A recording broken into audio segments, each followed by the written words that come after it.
Peter B. Collins, news and comment. It's Thursday, July 9th, 2020. Your humble host woke up this morning to an alert on my iPad that the Supreme Court had given a staunch ruling that Donald Trump is not above the law. This is in a series of cases, a pair of them, related to his tax returns, which he has kept secret, despite the standing practice which is not required that presidential candidates reveal their tax returns to the public during the campaign preceding the election. But on closer inspection, while the court did rule that a grand jury in New York, under the guidance of local prosecutor Cyrus Vance Jr., can access Trump's financial records not directly from Trump, but from the financial advisors and banks that he has used. And when you read the language, John Roberts wrote this puffed-up ruling, no citizen, not even the president, is categorically above the common duty to produce evidence when called upon in a criminal proceeding. However, the court, in its next ruling, denied what I believe is a statutory standard and said that Congress could not, for now, review the same exact tax records. And when you look at this, the process that is the product of this Supreme Court decision means that nobody is likely to see these taxes before the November election. And so the illusion of a judicial standard that no man is above the law, not even a sitting president, will be telegraphed to many people. But the bottom line is that the taxes will remain hidden for the foreseeable future. So this is the kind of sleight of hand that Chief Justice John Roberts is really good at. He wrote both of the majority opinions in these two cases that were decided by 7-2 votes. And what's really interesting is the two most recent appointees who owe their lifetime appointments, and they've got a lot of lifetime ahead of them, they owe themselves to Trump. That would be Neil Gorsuch and Brett Kavanaugh. They voted with the majority. They voted that the president cannot unilaterally and completely shield his tax returns from inspection. So it's a very mixed bag. And I don't know that the release or even the scrutiny of his tax returns by a grand jury, that does not necessarily make them public. And whatever is found there may be useful in prosecuting other people, but I don't think it's likely that they will prosecute Trump himself, at least not while he is in office. So the reaction from Prosecutor Vance, and we've got another story about him in a moment. This is a tremendous victory for our nation's system of justice and founding principle that no one, not even a president, is above the law. Our investigation, which was delayed for almost a year by this lawsuit, will resume, guided as always by the grand jury's solemn obligation to follow the law and the facts wherever they may lead. Now, the most important part of this, which is, possibly a landmark ruling, is that the majority on the court rejected the argument advanced by the president's lawyers that he is categorically immune from having his records subpoenaed by state prosecutors. So that is valuable. But again, the ultimate outcome here is that Trump prevailed in hiding what are likely to be potentially criminal records. For example, we know that in the tell-all book from his niece, Mary Trump, that she supplied documents to the New York Times that did this deep forensic study on what Donald inherited from his daddy, Fred Trump, and how father and son routinely over the years played games that are criminal. They cooked their books so that they showed tax authorities, we're not really that rich, we don't owe you that much money. But when they wanted to impress a bank to get a loan or an investor to con them into a deal, they used inflated records. And it appears the inflated records were the accurate ones. So this, is a half a loaf. And perhaps the best we could hope for from this deeply compromised Supreme Court. So a couple of opinion pieces have already surfaced. One is by a hard right-winger in the Washington Post. His name is Henry Olson. And I am committed to confidentiality, but one of our longtime and loyal listeners is related to Henry Olson, and this person conveyed to me how difficult it is to go to dinner at his house. So Henry Olson says that both of these decisions were correctly decided. He said, absent a law mandating that a candidate produce tax records, one can only obtain them pursuant to a valid investigation for which they are relevant evidence. And he flatly says that the Vance investigation has the right to obtain them and that the court's ruling is surely correct in that regard. And this relates to the hush money that was paid to the two women who surfaced saying that they had had affairs with Trump.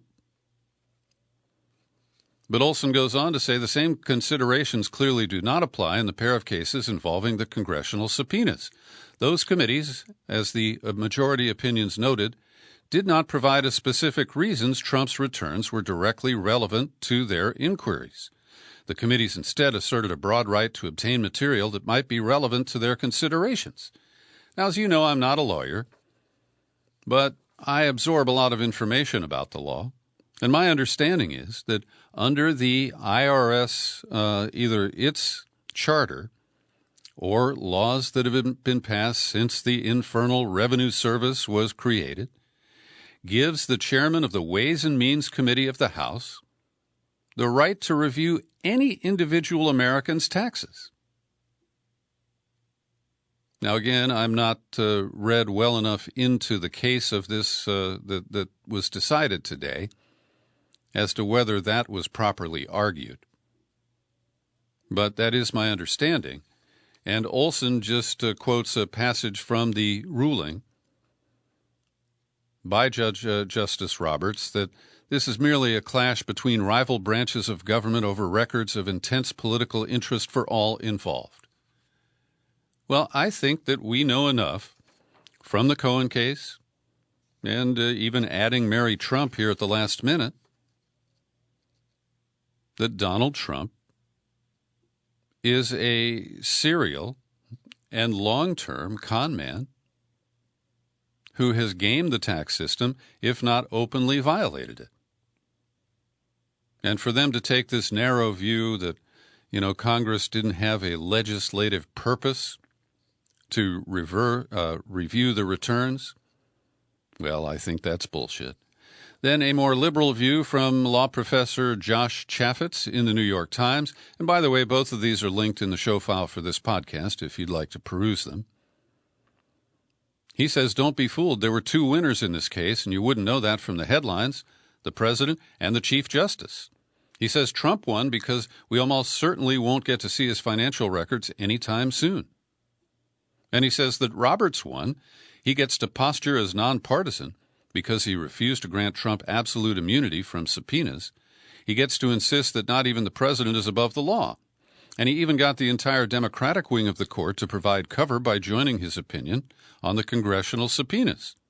Sure, the delays defeat the entire purpose of the subpoenas, but the judges will piously intone that they don't think about things like the electoral calendar.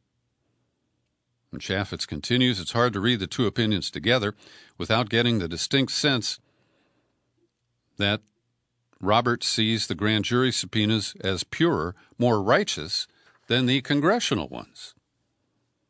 And that is contempt of court aimed at Congress. That's a different kind of contempt of court. I think you get it. Then he says, as Roberts suggests, that they lack any valid legislative purpose which might allow them to exert an imperious control over the executive branch and aggrandize itself at the president's expense. Well, he's covering for Trump. And that is a sad day. So I mentioned Cyrus Vance Jr. He is the gutsy prosecutor in Manhattan, the district attorney. And I've linked to Matt Taibbi's report, but we have to give credit to public radio station WNYC, the New Yorker magazine, and the nonprofit ProPublica investigative unit, because they show that Cy Vance dropped a potential felony fraud case against Ivanka and Don Trump Jr. This was related to the Trump Soho, a hotel and condo project, and investigators believe that the Trumps had made falsely reassuring statements to prospective buyers, and that there was an email trail of how Don Jr. and Ivanka discussed how to coordinate false information. And so this is in May of 2012. Trump's personal attorney, Mark Kasowitz, has a private meeting with Cy Vance Jr. 3 months later, the case is dropped. And Kasowitz reportedly bragged later that it was amazing I got them off. And, of course, he dropped $32,000 in cash contributions to Vance's re-election campaign to help grease the whole process. And Taibbi does a great job of comparing this to the case of Abacus. That was a small family-owned bank in the Chinatown section of New York. And Taibbi makes the comparison that these are two families involved in financial transactions. And Cy Vance went to the mat to convict the Chinese-American family related to Abacus. And let me correct that. He went on to prosecute them. He went to the mat to prosecute them. But Abacus was ultimately found not guilty, a major embarrassment to Vance and his Office of Prosecutors. And Taibbi concludes the rich and connected get off, while those outside the tent are prosecutable. We've effectively divided the country into two classes, too big to fail and small enough to jail. Jeff Berman, the U.S. attorney, not to be confused with the office of Vance, but he ran the office, the Southern District of New York, and he was abruptly fired by Attorney General Bill Barr back in June. He was called to a meeting with Barr at the Pierre Hotel. There were sandwiches there, but nobody touched them. And in a 45-minute testy exchange, Berman said he rebuffed Barr time and again, as Barr demanded that he resign, warning that if he didn't do it voluntarily, a firing could ruin his career. He offered him a job as head of the Civil Division at the Justice Department in D.C., and he offered no rationale for replacing Jeff Berman with the head of the Securities and Exchange Commission. Simply said that Jay Clayton wanted to return to New York and that he was an ally of the administration. So I mentioned the Berman case that led to the conviction of Michael Cohen in the hush money to Stormy Daniels and Karen McDougal. Well, Mike Cohen is going back to prison. He will be sent to the medium security Otisville, New York Correctional Center, where I believe they've still got a room for him. And it turns out that while clearly he was given favorable treatment, released to home confinement, allegedly because of the risk of COVID-19, that a New York tabloid found him enjoying a dinner out with friends, got a picture of it, and that violated the terms of his furlough or his home confinement. But as Kevin Gostola reports, there is no such generous treatment, even no opportunity to be released and then violate and go back for Reality Winner, the NSA whistleblower who remains locked up at the Federal Medical Center in Carswell, Texas. And the government has just repeatedly rebuffed her attorney's efforts to win release for her. She served over half her term, which nominally makes her possible or gives her the potential for consideration. But the judge in the case has sided repeatedly with the Justice Department and saying that, this is a medical prison. She's probably better off to stay in there if she gets COVID than going home. Well, last week, 51 inmates at Carswell and 2 staff members tested positive. But the court is unrelenting in the case of Reality Winner. Another decision from the Supreme Court is a blockbuster for the rights of Native Americans and their treaty rights, which have been violated so consistently as to make those treaties a joke of history. Well, Neil Gorsuch, joined by the Democratic appointees to the court in a 5-4 decision, ruled that much of Oklahoma, the eastern part, and much of Tulsa, the second biggest city, are stolen from native tribes, including the Muskogee or Creek Nation. This surfaces from a kind of unrelated case where a Native American claimed that he was not subject to prosecution in state courts in Oklahoma because he lived on a reservation which enjoys sovereign power. So I don't know what the ripple effect of this will be. If you own property in Tulsa, you may see it be the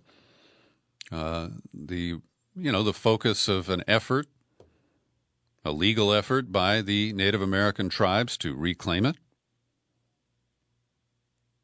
And this really pissed off Chief Justice Roberts. He said the state's ability to prosecute serious crimes will be hobbled. Decades of past convictions could well be thrown out. The decision today creates significant uncertainty for the state's continuing authority over any area that touches Indian affairs, ranging from zoning and taxation to family and environmental law.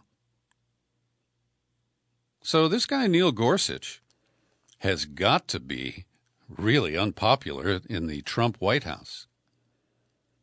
But one of his, a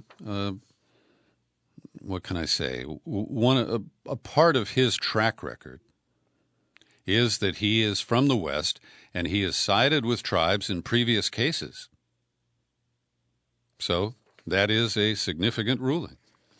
Also, speaking of the Supreme Court, I want to recommend a piece, and I've linked to this as well in the show file for today's podcast, published in the Los Angeles Times today by USC law professor Nomi Stolzenberg. And she looks at the 3 recent Supreme Court decisions that favor religious entities and their mythical claims, in my view, of discrimination because they are held to the same standards as secular organizations in employment, in the issues related to providing contraceptive coverage to employees. And Stolzenberg writes, in the employment case, the court dramatically expands the ministerial exemption, which protects church autonomy, by barring ministers from suing their employees. The court broadened this exemption by classifying any teacher who performs religious functions as a quote-unquote minister, even if those functions are as minimal as joining children in a religious service or even if the employee is not a practicing member of the religion governing that school. And she continues, the Supreme Court's decision upholds the claim promoted by religious conservatives that requiring religious schools to abide by the principles of anti-discrimination law is itself an act of religious discrimination. Now, this is absurd.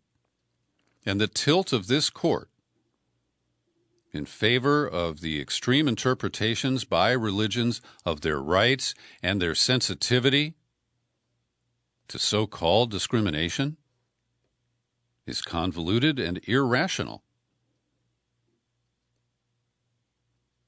She continues, the policy pushed by conservatives, this now relates to the contraception coverage issue, deemed the exemption allowed by the Obama-era policy to be discriminatory because it required employers claiming the exemption to go through a simple self-certification process, which ensured that employees would continue to receive coverage for contraception. This was seen as too intrusive and discriminatory. They were given a way to opt out of what they claimed was a morally offensive requirement. But they wouldn't check a box and sign a piece of paper to claim their exemption. Stolzenberg continues, the results of all three cases support the idea that any law applied to a religious group amounts to unconstitutional religious discrimination, and I'm adding the word just here, just if the group opposes the law. The premise behind this conception is false. There's ample room for disagreement over when religious objection should be accommodated. But to claim that refusing to provide public funding is discriminatory is specious, as in the claim that progressive policies are discriminatory just because they reject conservative beliefs. And her closer, for religious conservatives, these recent decisions deliver on Trump's promise to protect them from discrimination. For the rest of us, they confuse the notion of religious discrimination while eroding both the principle of equality and the wall of separation between religion and the state. Another court controversy today comes from the GOP-controlled state Supreme Court in Wisconsin. Now, keep in mind that in 2018, in November, Democrats won the governorship and the office of the Attorney General. That would be Tony Evers, the governor, and Josh Kaul, the Attorney General. And in the lame duck session in December, the Republican-controlled legislature passed a host of laws that put handcuffs on the incoming Democratic officials. And the legislature, after extreme gerrymandering, continued to control the legislative branch. But in 2018, Republicans lost every statewide race. They won less than half of the statewide vote, but they prevailed in 63 of 99 seats in the state assembly and a majority in the state senate. So they used the majority in those houses to exercise extreme minority control of the incoming Democratic administration. And this is a foul play. And yet, their cronies, the Republicans on the state Supreme Court, found ways to rationalize that behavior. I want to pause for a moment to give a shout-out to one of our top listeners and loyal supporters, Teresa Paris. It's her birthday today, and she recently returned home after 2 stints in rehab following spinal surgery. And I called her up today to wish her a happy birthday, and Terry is delighted to be back home. She's still enduring quite a bit of pain, and she does not recommend spinal surgery if you have any way to avoid it. So happy birthday, Terry, and I'm glad you're back home and catching up on the PBC podcasts. Also want to mention that our community fund still has some money remaining, and if you want to request a $100 grant, just send it to peter@peterbcollins.com. I would love to help out any listener or someone referred by a listener who could badly use $100 at this difficult time. Here's today's COVID-19 update, edited by Linda Lewis. Worldwide, the confirmed cases are over 12 million, and the reported deaths linked to COVID-19 at 551,000. 132,000 of those are Americans, with now 3,084,000 cases on the books. The surge in coronavirus cases, which has set new daily case records 5 times in the last 9 days, is being driven largely by states that were among the first to ease restrictions as they move to reopen their economies. That is according to the New York Times. Quote, Florida has seen its average new daily cases increase more than tenfold since it began reopening in early May. In Arizona, cases have jumped by a mere 858% since May 8. Cases in Texas are up 680% since they began to reopen on May 1st. Epidemiologists had warned that reopening could lead to waves of new infections if the openings were done before the virus was contained, and it appears they knew what they were talking about. I mentioned Tulsa and Oklahoma a moment ago. You know that Trump had his big rally there. Well, it wasn't that big. He only got 6,000 people in a 19,000-seat arena. But that was enough to create a new surge of cases in Tulsa. According to the health director in the Tri-City County Health Department, and his name is Bruce Dart, the president's rally likely contributed to this surge. The past 2 days, we've had almost 500 cases, and we know we had several large events a little over 2 weeks ago, which is about right. So I guess we just connect the dots. And I want to acknowledge that we're seeing uneven outcomes. That for the most part, Black Lives Matter protests, George Floyd protests, have not produced large outbreaks or surges. Now, many of those people wore masks, but a lot of the cops didn't. And we're not seeing, at least reports of infection spikes among the police who were called out for those protests. So it's very uneven. Some people might see karma in this picture.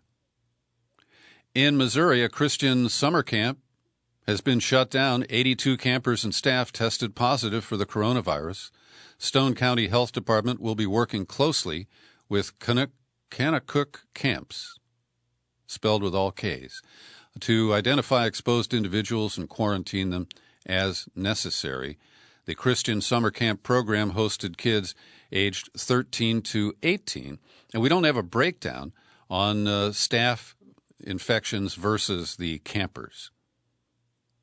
A study of 17 million from Britain has confirmed the findings of early studies about factors that the risk of dying from COVID-19 is higher among older people, men, racial and ethnic minorities, and those with underlying health conditions. A lot of previous work has focused on patients that present at hospital, said one of the authors. That's useful and important, but we wanted to get a clear sense of the risks as an everyday person. Our starting pool is literally everybody. And the team found that patients older than 80 were at least 20 times more likely to die from COVID-19 than those in their 50s.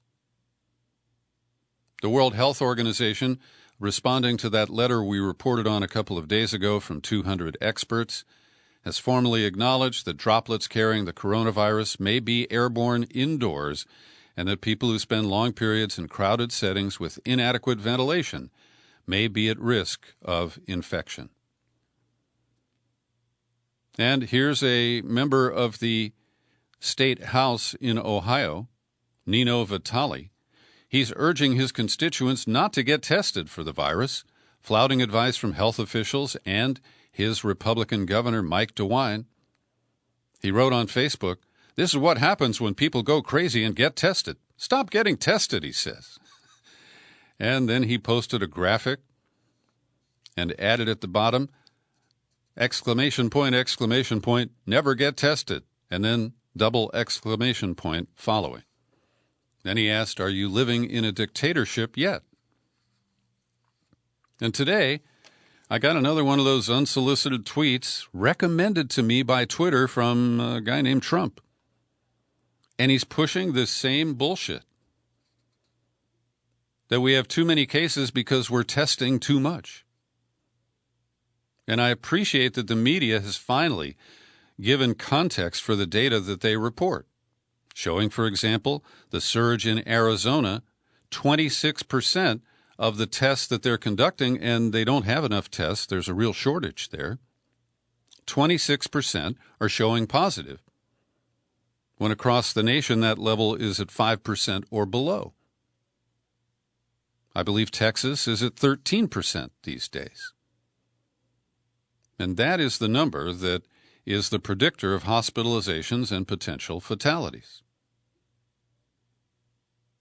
Houston's mayor has canceled the Republican state convention that was supposed to take place next weekend, not this weekend, next weekend. And this was after the governor and the idiotic Lieutenant Governor Dan Patrick said, well, y'all show up and I'll be zooming at you. Linda notes that the coronavirus pandemic has forced the Air Force to restructure procedures for maintaining our nuclear arsenal. Officers at the ICBM program are now working longer shifts, as much as 2 weeks, in isolation at missile silos in the backcountry of Montana, North Dakota, and Wyoming to avoid contracting the virus. And it's fascinating to see that many of the same oligarch-owned businesses that gamed the bailout money are now turning around and putting the squeeze on their loyal employees. Because well-known hotels in California, in Maryland, in Arizona, and Massachusetts are dismissing longtime employees who probably make too much, know too much, and ask for, reasonable working conditions. They're telling some of them that you can apply for your old job if you want to, but your pay will be lower. And maybe we'll give you benefits, maybe not. So this is an ugly capitalist move. And it shows how unconscionable people with money can be, even when many of them have been at the trough receiving these bailouts. A national coalition of labor unions, along with racial and social justice organizations, are staging a mass working walkout coming up on July 20th. A strike for Black Lives, with tens of thousands of fast food, rideshare, nursing home, and airport workers in more than 25 cities. They're planning to walk off the job for about 8 minutes, the amount of time that the Minneapolis police officer held his knee on the neck of George Floyd back in May. The organizers are demanding sweeping action by corporations and government to confront systemic racism in an economy that chokes off economic mobility and career opportunities for Black and Hispanic workers. Now, I've got some other COVID-19 stories to share with you today, and I have to say that I'm experiencing whiplash about antibodies and what the data of antibodies shows. Earlier this week, I told you about a study from Spain that after 2 months, only 5% of people who had been confirmed to have the coronavirus still have antibodies. But according to today's New York Times, in Corona, a working-class neighborhood in Queens, New York, more than 68% of people tested positive for antibodies to the coronavirus. In Jackson Heights in Queens, the number was 56%. But in Cobble Hill, the mostly white and wealthy neighborhood of Brooklyn, only 13% have the antibodies. So this leads to a quote from Dr. Daniel Frogel, at CityMD, which conducts the city's testing program, some communities might have herd immunity. But later in the article, they concede that we don't know if antibodies do in fact offer significant protection against future infection. Will somebody straighten that out for me? I'd really appreciate it. So Anthony Fauci has been kicked off the island.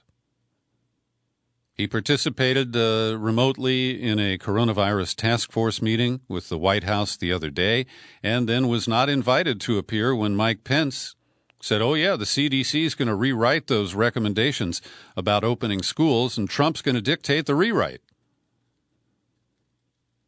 So Fauci and Trump are kind of jousting in public. Trump told Greta Van Facelift, that's Greta Van Susteren.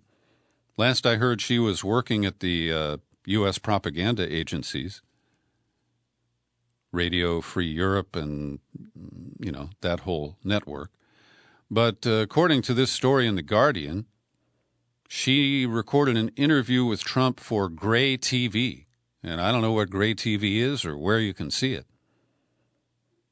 At any rate, Trump was bragging about how he doesn't always listen to his experts. When asked about Fauci, I disagree with him. Dr. Fauci said don't wear masks, and now he says wear them. And he said numerous things, don't close off China, don't ban China. I did it anyway. I sort of didn't listen to my experts, and I banned China. Trump thinks that that's a badge of courage. And it's fair to say that Fauci changed his position on masks, and he's explained that early on they were afraid that the public would grab all the masks that were needed by the shortchanged healthcare workers, which is Trump's failure. And Fauci is way too polite to point that out. And while I respect some of what Dr. Fauci has attempted to do, he has been far too polite and far too passive. But he's trying. In an interview with, the Wall Street Journal podcast, rather than think in terms of reverting back down to a complete shutdown, I would think we need to get the states pausing in their opening process. Now, that is his walked back comment. Because the other day, he told a different interviewer that he thinks, unfortunately, we may have to lock down some areas again. So he's clearly dancing with bullets flying at his feet, but it's hard to watch when America so sorely needs a clear voice, speaking from a science base and not a political base. Oh, and here's the text of that tweet that I got gratuitously from Trump today. For the 1/100th time, whatever that means, the reason we show so many cases compared to other countries that haven't done nearly as well as we have is that our testing is much bigger and better. We've tested 40 million people. If we only tested 20 million, cases would be half. Now, this is bizarre because if Trump has any skills, it has to do with manipulating numbers. He knows his poll figures back and forth. He knows how to count up how much money he owes people and hasn't paid them. But here he's just using the fuzzy math. And last night on television, I saw the mayor of Phoenix describing the surge in hospitalizations, the packed ICU facilities. And they can't test everybody who needs them, even though 26%, as I mentioned, are testing positive. And at a Senate committee, the administration's erratic approach to testing of the coronavirus has left state leaders and commercial laboratories confused, according to those who testified today at the Senate Health, Education, Labor, and Pensions Committee. Labs and state officials say they're unsure who in the federal government to contact about supply issues. And the committee noted that the administration has failed to spend most of the $13 billion that was originally appropriated in the CARES Act to massively expand testing availability in this country. But because Trump wants to keep the numbers low,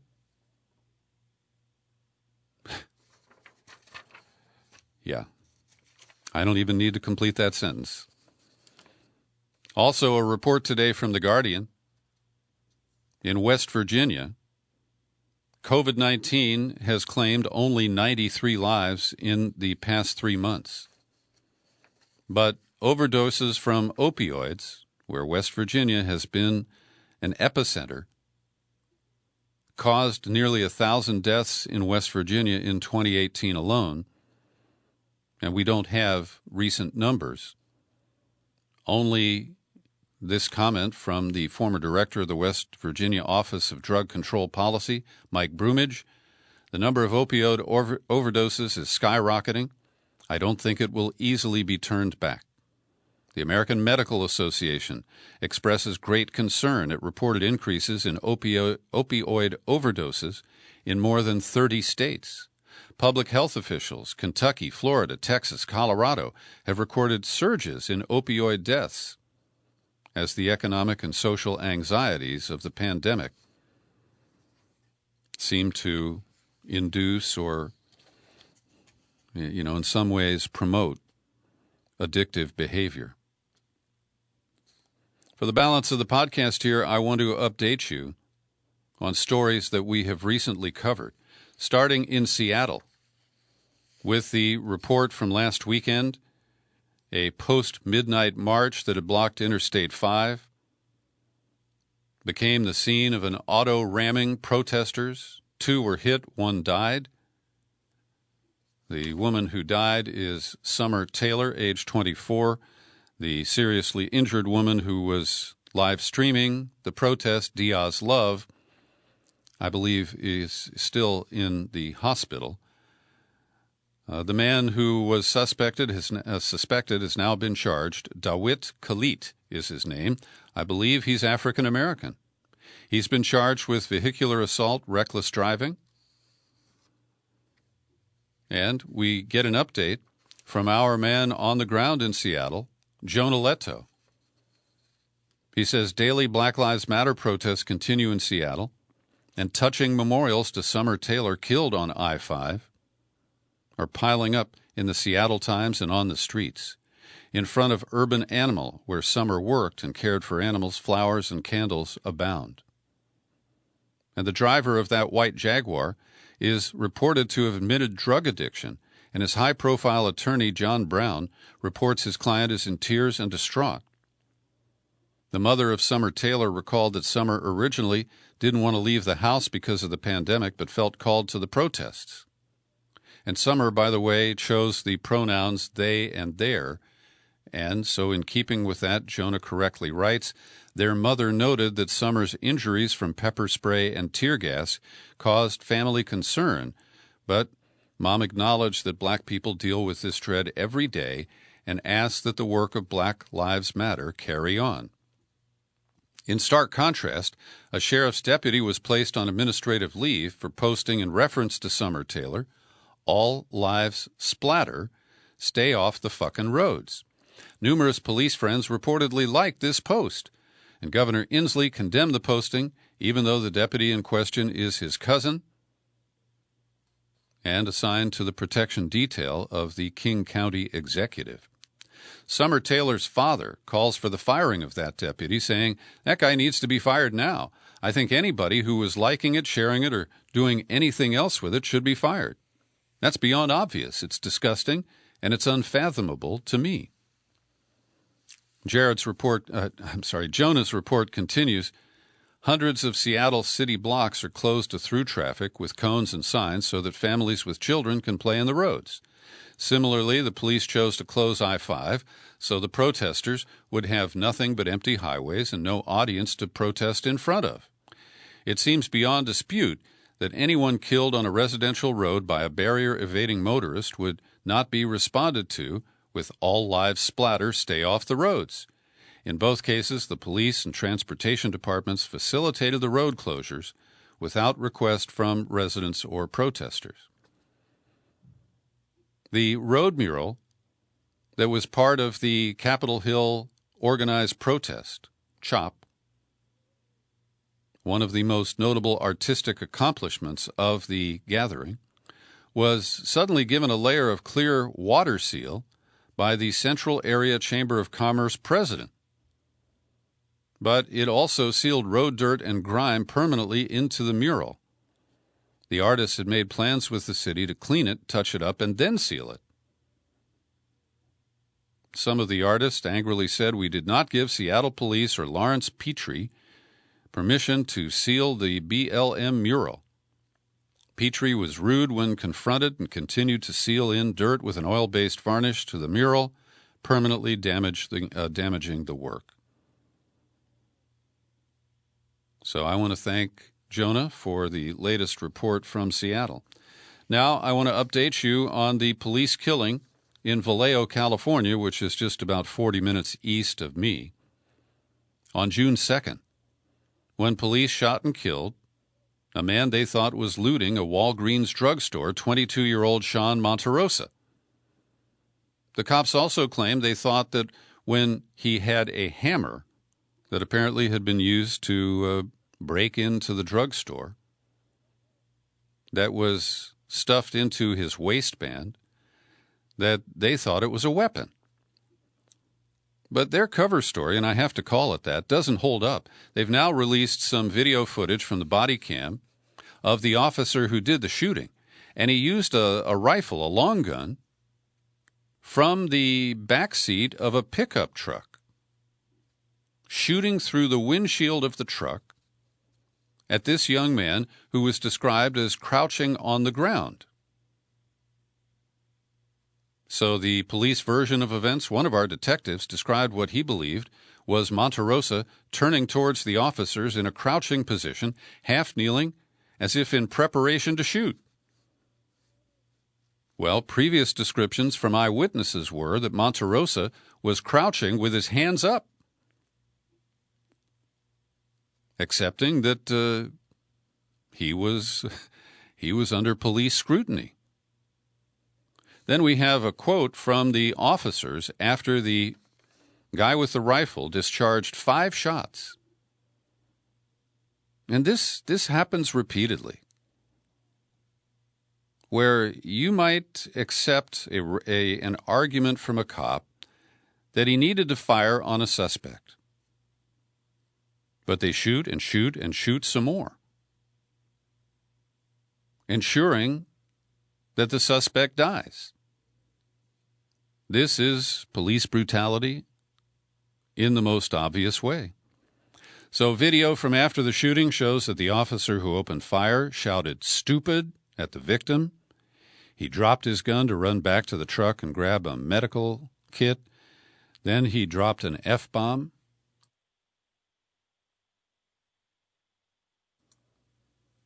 Saying to his fellow officer, "This is not what I fucking needed tonight."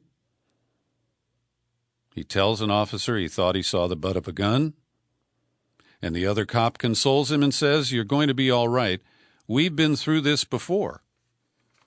Well, and that's an admission of the sordid history of police shootings in Vallejo, California.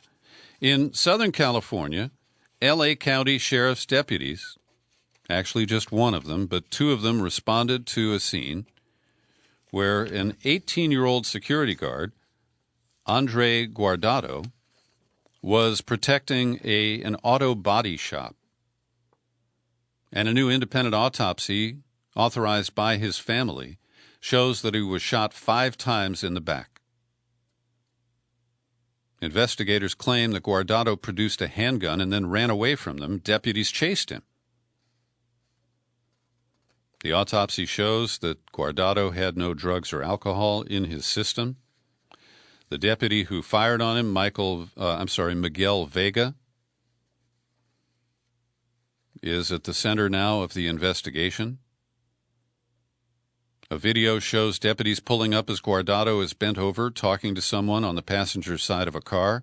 Then it shows Guardado running, and Officer Vega, Deputy Vega, giving chase. They say that, this is an attorney representing the second cop, Hernandez. Hernandez saw a gun in Guardado's waistband, and at some point during the chase, Guardado, according to the cop, pulled it out. Hernandez saw Guardado turn a corner and begin to lie prone on the ground. Then Vega ordered Guardado to drop the gun, and gunfire erupted. So the attorney for Deputy Vega says that Vega gave multiple commands for Guardado to stop during the chase, during which Guardado pulled out the gun. He said Guardado obeyed commands to stop, turned around, and raised both hands while still armed. So we certainly need a full investigation here. It's very hard to take the officer's claims at face value. We don't know why Guardado ran, but he was no threat to the officers, at least not simply by fleeing. And when they pursued him, if he actually did pull a gun, the open question is, did they have to kill him? On this podcast about a week ago, we shared with you the story of 16-year-old Cornelius Fredericks, confined to a youth facility in Kalamazoo, Michigan. He threw a sandwich in the cafeteria. We now have video showing that at least 7 of the Lakeside Academy staff members pinned him to the ground, restrained him, denied him oxygen, and he died 2 days later. Now, his attorney is the infamous Geoffrey Fieger, who says, "You will see on the videotape that far more people were involved in his killing, and I'm calling on the Kalamazoo prosecutor to charge those additional people." 2 individuals have been charged with involuntary manslaughter for restraining him in a grossly negligent manner and with second-degree child abuse. He was suffocated for an excess of 10 minutes, according to Fieger, left to lie on the floor lifeless with no one providing any medical care or treatment, including the nurse. We've also been sharing with you the attempted lynching over the July 4th weekend of an African-American activist in Bloomington, Indiana. He has an unusual name, Vaux, spelled V-A-U-H-X-X, Booker, and he serves on a human rights commission in Bloomington, Indiana. And he was with a group of white friends, he's black, near a lake on the 4th of July. And a group of loudmouth white people started to harass him.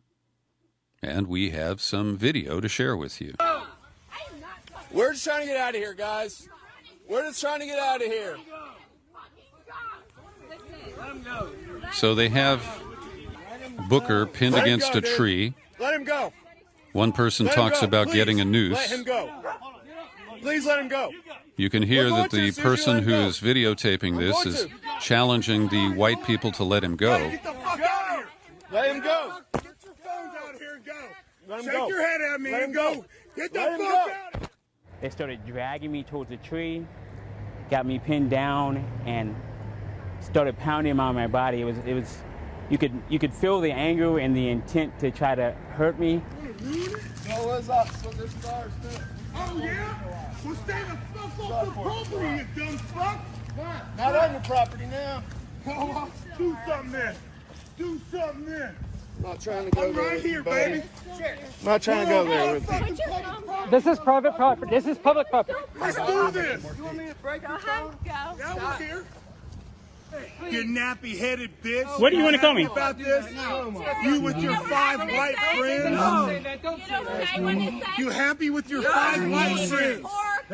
You guys started all this. We're not a community where you can lynch someone in the street. When a group of white men feel that they can call for a noose call me nappy-headed, scream out white power, and attempt to lynch a man in broad daylight.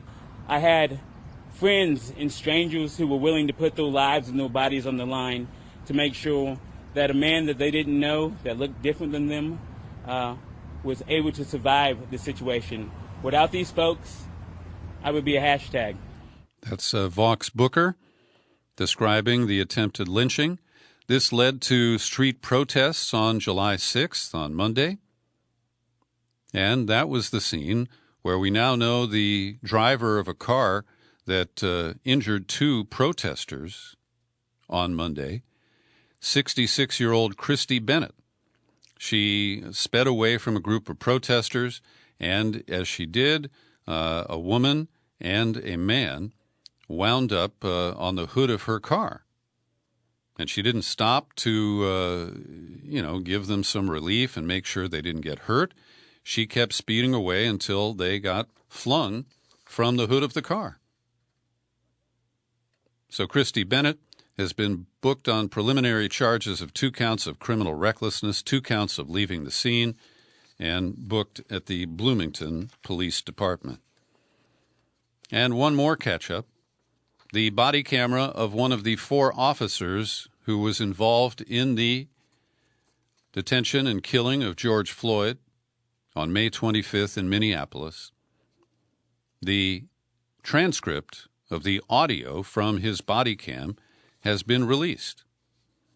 And we hear Derek Chauvin, the white cop who put his knee on Floyd's neck, respond to the 20 different times when George Floyd said, "I can't breathe, they'll kill me. I can't breathe, they'll kill me." And Chauvin said, "Then stop talking, stop yelling. It takes a heck of a lot of oxygen to talk," he said. The transcripts show Floyd appearing cooperative at times, but becoming agitated as he begged not to be put in a squad car, saying repeatedly he was claustrophobic. "Oh, man, God, don't leave me. Man, please, man. I'll do anything you tell me to do. I'm just claustrophobic, that's it." So Officer Gray wrote that Floyd started to thrash back and forth and was hitting his face on the glass in the squad car and began to bleed from his mouth. So they brought Floyd out to the street, laid him on the ground, and the plan was to restrain him so he couldn't move and hurt himself anymore. So this is one of the accounts of one of the officers. And Lane reportedly told Floyd to show his hands. He told investigators that he drew his gun at one point because Floyd was reaching for something, but he holstered it once Floyd showed his hands. Body camera video transcripts show Floyd initially said he had been shot before and begged police not to shoot him. As officers struggled to get him into the squad car initially, Floyd said, "I can't breathe, I want to lay on the ground." And once he was on the ground, Lane told the other officers he's got to be on something and asked twice whether officers should roll Floyd on his side. But Chauvin said no. And finally today, news from MSDNC. They are promoting the Democratic hack, Joy Reid, to permanently replace Chris Matthews in the 7 p.m. Eastern primetime slot. And all I can say is that Joy Reid is not a journalist. She is not a credible news anchor. She is a promoter of the talking points of the Democratic Party. And I've watched her on many occasions as she shills with Democratic talking points. Her shameless promotion of Russiagate is probably one of the things that earned her this promotion. And I think it defines, in a revealing way, what MSNBC is all about. Thanks for listening to my daily news and comment podcast. You're free to share it with absolutely everyone. You'll find it on YouTube, and I'm Peter B. Happy trails to you until we meet again. Happy trails.